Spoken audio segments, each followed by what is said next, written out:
Hello guys, welcome back to my channel. I hope every single person is doing great.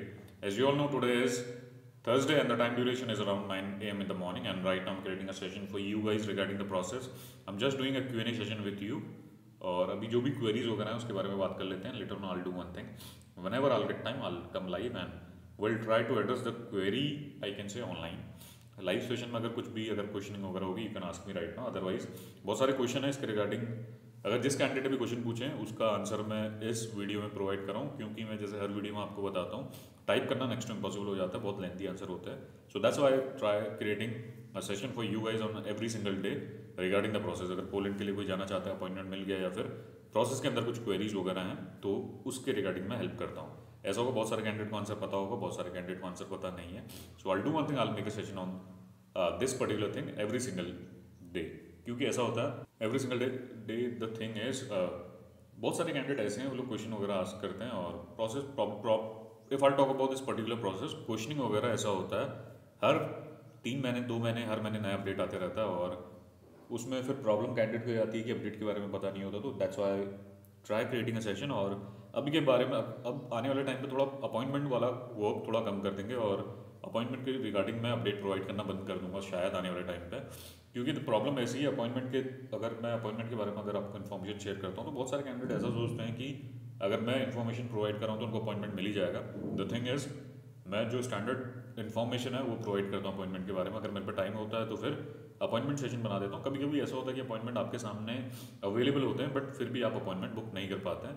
और process ही ऐसा बन रखा है कि 2-3 के अंदर बहुत कम लक पे डिपेंड करता है. जैसे हर बार कहता हूँ बहुत कम चांसेस होते हैं अपॉइंटमेंट आपको मैनुअल मिल जाए. और अगर 40-50 अगर नॉर्थ वाली साइड के लिए पर्टिकुलरली बोल रहा हूँ, 40-50 अपॉइंटमेंट एक वन गो में ओपन भी करते हैं तो candidate India location other location जैसे अदर कंट्रीज़ हैं 5-7 हज़ार वर्क परमिट अभी पेंडिंग होंगे अगर इंडिया के अंदर से देखा जाए. तो जो अदर कंट्रीज से आपके जो लोग रजिस्टर कर रहे हैं 7-8 हज़ार कैंडिडेट ऐसे होंगे जिनके पास वर्क परमिट होगा और वो लोग अपॉइंटमेंट के लिए अभी वेट कर रहे हैं. अगर 50-60 अपॉइंटमेंट निकले भी तो क्या कितने कैंडिडेट को मिल पाते हैं, बहुत लिमिटेड अमाउंट होता है. और उसमें भी जो आधे कैंडिडेट ऐसे होते हैं एजेंट के थ्रू अपॉइंटमेंट अपना बुक कर देते हैं, बोर्ड रन करते हैं. तो मैनुअल मिलना थोड़ा नेक्स्ट टू इम्पॉसिबल है बट ट्राई कर सकते हो. लक पर डिपेंड करता है. बहुत सारे कैंडिडेट ऐसे भी होते हैं जिनका बुक हो जाता है. बट अब जो रेशियो आप खुद ही देख लो, कितना रेशियो, कितने अपॉइंटमेंट स्लॉट्स ओपन होते हैं और कितने कैंडिडेट को अपॉइंटमेंट मिलते हैं. इसके बेसिस पर आप आइडेंटिफाई कर सकते हैं और ट्राई करना कर सकते हैं. और it entirely depends on luck. बहुत सारे कैंडिडेट ऐसे हैं जिनको मैनुअल मिला भी है, कल एक कैंडिडेट था उसको मैनुअल मिला भी है. और बहुत सारे कैंडिडेट ऐसे होते हैं मैनुअल अपॉइंटमेंट अपना बुक करके वो लोग सबमिशन भी करते हैं बट थोड़ा हार्ड रहता है. अगर इजीली इतने अपॉइंटमेंट मिलते तो जो आपका पेड अपॉइंटमेंट प्रोसेस है उसमें 1,20,000 1,30,000 रुपये के आपके अपॉइंटमेंट सेल आउट नहीं होते. अगर यहाँ पे इतना इजी मिलता तो इतना प्रॉब्लम नहीं होता. और इतने लोगों को केटर कर भी नहीं सकते. I can say this particular thing. बहुत सारे कैंडिडेट हैं जितनी भी इनकी रिक्वायरमेंट है हर महीने ओपन करते रहेंगे. 50-60 अपॉइंटमेंट वन गो में वो लोग रिलीज़ करते हैं और वो विद इन अ फ्लेंच आपके बुक हो जाते हैं, क्योंकि कैंडिडेट बहुत है. अगर 8,000 में से 8,000 कैंडिडेट वेट कर रहे हैं और उसमें से 60 अपॉइंटमेंट ओपन होते हैं तो कब गायब हुए पता नहीं चलता यहाँ से, क्योंकि बहुत सारे लोग लॉकडाउन रहते हैं उस पर्टिकुलर पॉइंट ऑफ टाइम में. तो ऐसे प्रोसेस वर्क करता है. इसके रिगार्डिंग एक डिफरेंट सेशन बनाऊंगा जिसमें पेड अपॉइंटमेंट के बारे में आपको बताऊंगा, क्या स्कैम चल रहा है, उसके अलावा पेड अपॉइंटमेंट अभी वर्थ है या नहीं है उसके बारे में बात करेंगे, और कितनी रिक्वायरमेंट रहती है और कैसे पेड अपॉइंटमेंट वर्क करता है उसके बारे में भी आपको एक मैं डिटेल डिस्क्रिप्शन आपको प्रोवाइड कर दूंगा प्रोसेस के regarding. So right now the thing is, without wasting the time, I'll start with the first question. जो पहला क्वेश्चन है, hi sir, my name is Nidesh and I have sent you email regarding a query regarding 365 days travel insurance for national visa. Please have a look and give me an advice, please. The thing is, brother, I have gone through your email. You are looking for an insurance for this particular national work visa thing. The thing is, if you are looking for an appointment, अगर आप work visa study visa के लिए जाते हैं तो इसमें the requirement, if I'll talk about the insurance requirement, they are looking for the minimum coverage should be around 30,000 euros और 30,000 euros से ऊपर ही होनी चाहिए. Later and the other thing is जो आपका इंश्योरेंस है 1 साल का वैलिड होना चाहिए 365 डेज का. द प्रॉब्लम इज जो कंपनीज उनके पैनल के अंदर है, चेकलिस्ट अपना ओपन करना, उसमें एक लिंक इन लोगों ने दे रखा है. लिंक में जैसे ही आप क्लिक करते हैं तो आपको एम्बेसी की वेबसाइट में रिडायरेक्ट करेगा. फिर वहाँ एक लिस्ट ऑफ इंश्योरेंस कंपनीज हैं, उस अगर PDF में आप क्लिक करते हैं तो उसमें लिस्ट ऑफ कंट्रीज़ हैं. हर कंट्री का उसने इंश्योरेंस कंपनी के बारे में लिख रखा है जो उनके पैनल के अंदर है. They have mentioned the information about the companies who are under the panel of this Poland embassy. Do one thing, open that particular PDF and then do one thing, Control F and then mention India right over there, and then you'll get information regarding the list of companies that are registered over there and that are under the panel of VFS Poland.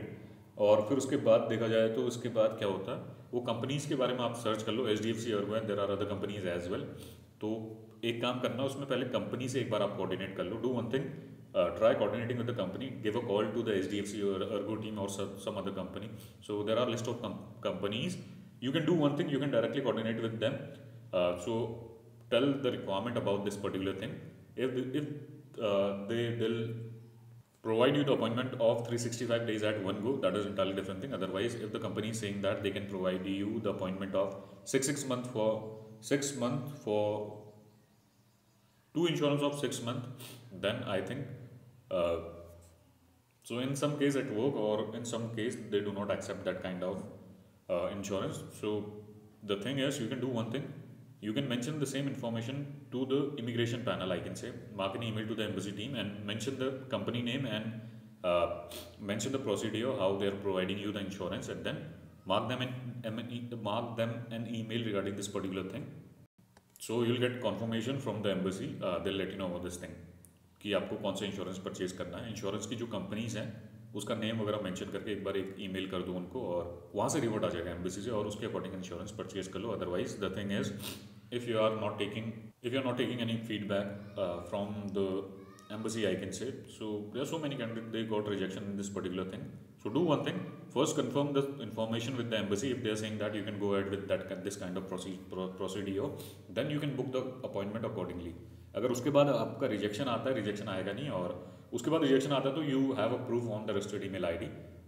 You can show that to the embassy that you got the confirmation from the embassy representative regarding this particular thing. You can mention that kind of thing to the embassy. Otherwise, if they are sharing the update regarding this particular thing, if they'll confirm this particular thing regarding the insurance, I think then you won't get rejection on point number 4. Otherwise, there are so many candidates, they are not coordinating with the embassy regarding this particular thing. They are just purchasing the insurance without taking any confirmation from the embassy. So there are so many candidates, they are getting the rejection.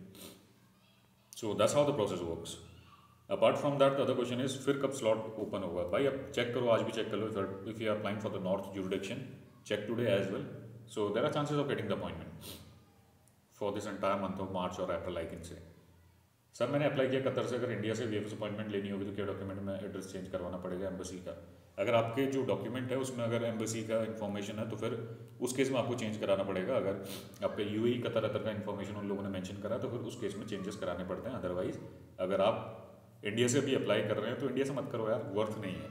India में rejection ratio बहुत ज़्यादा है. लोग यहाँ के जो candidate हैं, एक बार अपना अगर जनरल आपका वर्क परमिट है 3 साल का वैलिड है या फिर वैलिडिटी 3 साल की है, तो आप क्या करो, रजिस्ट्रेशन वगैरह करा के वेट कर लो. वहाँ से वीज़ा लगने के चांसेस हाई हैं, और इंडिया से आप अपना डॉक्यूमेंट वगैरह लगाते हो, इंडिया से चांसेस बहुत लो हैं. और इंडिया में अपॉइंटमेंट भी इजीली नहीं मिलनी, और पेड अपॉइंटमेंट आपको परचेज करनी पड़ती है. पेड अपॉइंटमेंट पर रिजेक्शन रेशियो हाई रहता है. अगर नॉर्मल देखूँ तो बहुत मुश्किल है इंडिया से अपॉइंटमेंट मिलना अभी. और कतर से अपना प्रोसेस फॉलो करो, सही प्रोसेस है. रजिस्ट्रेशन करो, फिर then wait for the electronic draw, और अगर नेम आता है तो फिर सबमिशन वगैरह कर दो. हाई चांसेस रहते हैं कतर से. इंडिया से तो लोग जिनका रिजेक्शन आ रहे हैं या फिर इंडिया से रेशियो अच्छा नहीं, इंडिया से लोग बाहर यूएई से अप्लाई करना चाहते हैं. But I don't know why you are planning of applying from India location. Appointment paid appointment अगर लोगे तो जल्दी मिल जाएगा, बट फायदा नहीं है उसका कुछ भी. रिजेक्शन आने के चांसेस हाई हैं. कतर से अप्लाई करोगे तो नंबर ऑफ कैंडिडेट वहाँ से कम रहते हैं, और तो टाइम लगेगा. अगर आ जाता है तो सही है, अदरवाइज अगर इलेक्ट्रॉनिक ड्रॉ सिस्टम आपको पूरा लक पर डिपेंड करता है, वो भी वंस इन अ वीक वो लोग ड्रॉ करते हैं. और अगर एक बार वीएफएस में आपका अपॉइंटमेंट मिल जाता है, that is a great thing. Otherwise the thing is, India से रिजेक्शन रेशियो भी हाई है. इंडिया से अप्लाई करने का कोई फ़ायदा नहीं है अभी के टाइम पे. आपको भी ऐसा लग रहा होगा कि फास्टर प्रोसेसिंग हो जाएगी, बट फास्टर प्रोसेसिंग हो जाएगी अगर पेड अपॉइंटमेंट लोगे. That is not a big deal, but उतनी जल्दी रिजेक्शन भी आ जाएगा. रिजेक्शन अगर आप बेयर करने के लिए रेडी हो तो कर लो. अदरवाइज वहीं से अगर मेरे से सजेशन अगर आप लेते हो तो देन आपको यूएई से अप्लाई करना चाहिए. कतर से आप अप्लाई करो और वेट कर लो. अगर आता तो सही, अदरवाइज काम आप वहाँ पे कर ही रहे होगे. और later on the thing is, अगर आ गया तो सही है, फिर अदरवाइज वेट कर लो. अदरवाइज काम कर ही लो. इंडिया से फ़ायदा नहीं है अभी के टाइम पे. I think some of VFS people are involved to the black market and selling appointment price like 1 lakh, 22 lakh, because the website doesn't show any appointment, but still agent book the appointment for April, May. The thing is, brother, I disclose the information how the process works, and I think I already given the answer regarding this particular thing. There is no slot are open today, but I didn't find appointment. The thing is, brother, they release a slot for South Zone for approximately the time duration or 1 or 2 minutes, I can say. There are so many candidates who book the appointment, and apart from that, agents are also involved in this process. They also book the appointment because they are running the bot. They are the first person who get notified whenever the embassy release the slot. releases the slot. Employment category no slot for the north jurisdiction. If I'll talk about south jurisdiction, they released the slot yesterday. And study visa slot, yes brother, they have released the slot for this study visa categorization. No slots only for north national employment. If I'll talk about study visa categorization, they release a slot for north jurisdiction, and same goes for vice versa for south zone. They release a slot for national employment but not for national study. Not open pool and date, not open site slot, not open. अब यहाँ पे आप देख लो, I got appointment for national employment in South Ahmedabad location for April 9 around 12 PM today. अगर आप देखोगे that is happening यार, बहुत सारे कैंडिडेट उनको अपॉइंटमेंट मिलता है, और एक कैंडिडेट है इसने भी अभी this candidate is applying from a very long period of time, so candidate को अपॉइंटमेंट मिला है, भाई कल मैनुअल लॉगिन करा है, तो तभी कहता हूँ it entirely depends on luck. अगर अपॉइंटमेंट ओपन है आप बुक कर पाए तो that is entirely different thing, otherwise the thing is थोड़ा प्रॉब्लम होता है प्रोसेस के regarding. So I do one thing, I will make a separate session on this thing how the process works. और बहुत सारे कैंडिडेट ऐसा कहते हैं कि मैनुअल मिलना नेक्स्ट टू इम्पॉसिबल है, तो उनके लिए एक सेशन और बना रहा हूँ, पूरा डिटेल वगैरह डिस्क्राइब करके आपको बताता हूँ how the process works. Thank you guys, have a nice day. I'll make another session where I'll disclose every single information regarding the process. All those who are looking for the appointment from very long period of time, so you can do one thing, keep on scrolling the website. और इसके अलावा जो other thing है, question वगैरह जो VFS process के थे, I answered the query and then will do one thing, will wait for a while, और आज चेक करते हैं अगर कुछ अपॉइंटमेंट आता है तो will make a video on that as well. Thank you guys, have a nice day.